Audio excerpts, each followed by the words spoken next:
CFNJ présente La vie dans la Naudière. L'Action communautaire autonome, celui qui nous en parle tous les mercredis à cette heure-ci, c'est Hugo Valiquette. Bonjour Hugo. Allô Nicolas. La semaine passée, on était pas mal fâchés. On parlait de coupure en éducation, mais là, cette semaine... On est encore fâchés. On n'est pas plus content parce que c'est un sujet qu'on a aussi traité dans les nouvelles dans les dernières semaines. Et sincèrement, ça aussi, on est dans l'incompréhension totale des coupures en santé qui visent le bien-être des hommes. Vraiment. Puis ça, j'avoue là, que j'ai de la misère à le comprendre. Comment ça fonctionne quand il y a différentes thématiques, je vais dire, plus actuelles dans le réseau de la santé, c'est que le ministère va mettre en place des plans d'action. Puis là, il y a des plans d'action sur beaucoup de sujets, mais il y en a un qui est important, qui n'était pas très visible, pas très connu, qui s'appelait le plan pour la santé et le bien-être des hommes. Puis, c'est quelque chose qu'on sait quand on est en intervention, qu'intervenir auprès des hommes, ça se fait pas comme intervenir auprès des femmes ou auprès des enfants.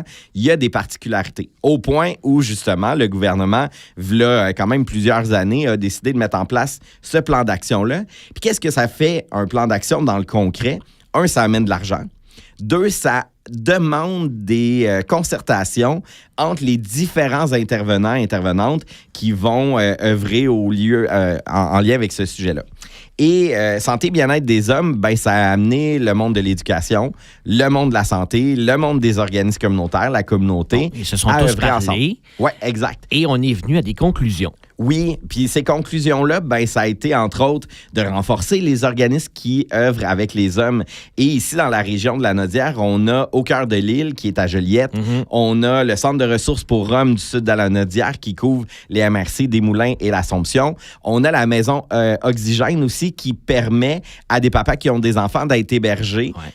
De façon de courte durée. Puis il y a une maison à Joliette, une maison de à l'Assomption. Puis ça, c'est vraiment incroyable, ces organismes-là, parce qu'ils ont, avec le temps, développé vraiment une intervention spécialisée. Et le plan d'action a amené ces organismes-là à œuvrer avec le réseau public pour faire des ajustements, des changements, pour améliorer l'accès, parce que ça a de l'air.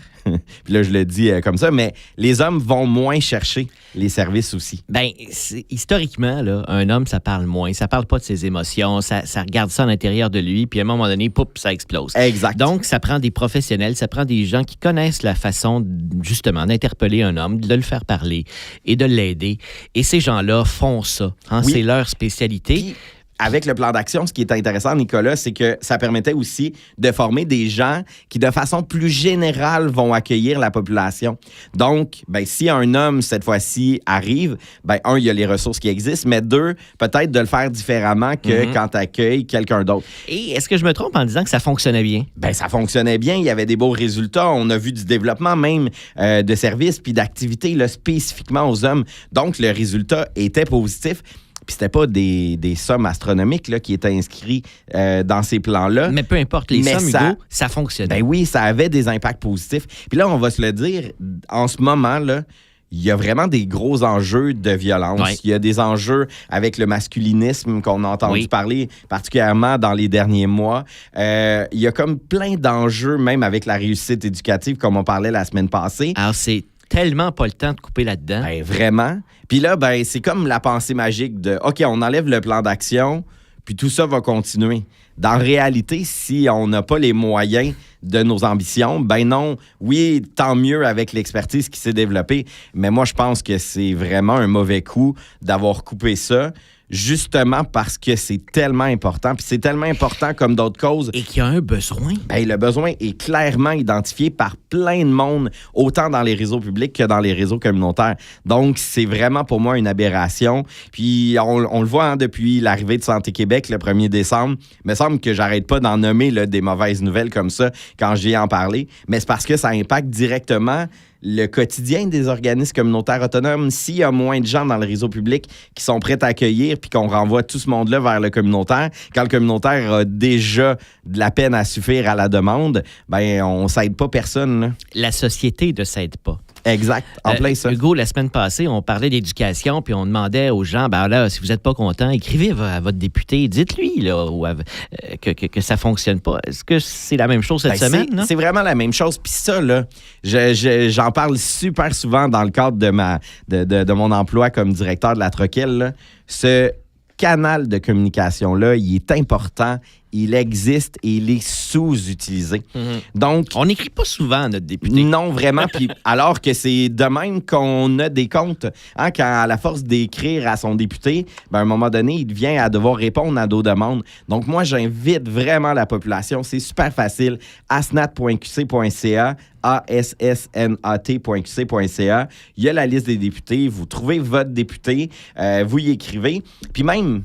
Tu sais, si votre député est dans le gouvernement, par exemple, puis vous dites, mais moi, j'aimerais ça aussi que l'opposition questionne, vous avez le droit d'écrire à tous les députés de l'Assemblée nationale. Quelqu'un qui n'est pas votre député et qui pourrait porter votre question. Exact. Puis sur le site web, on voit les sujets aussi des députés, autant de l'opposition que des députés au gouvernement. Donc, ça permet justement de dire, entre autres, en lien avec les dossiers de l'action communautaire à l'Assemblée nationale, il y a au moins 4 députés là, qui ont ça dans leur liste de tâches. Bon. Donc, ça veut dire que c'est 4 personnes à qui on peut écrire. Ben oui, absolument, et qui vont porter notre voix jusqu'à l'Assemblée nationale. C'est leur job de faire ça. Puis dans leur caucus aussi, hein, dans les caucus des partis, quand on voit qu'un sujet devient important, ben on en parle dans le parti. Ça peut amener aussi des engagements parce que là, on se tourne vers les élections d'octobre 2026. Voilà. Ben ça aussi, ça peut jouer. Ah, voilà, c'est ce qu'on veut. On veut que les partis politiques se mouillent et parlent d'action communautaire autonome, intègrent ça dans leur plateforme, évidemment, pour l'élection de l'année prochaine. Exactement.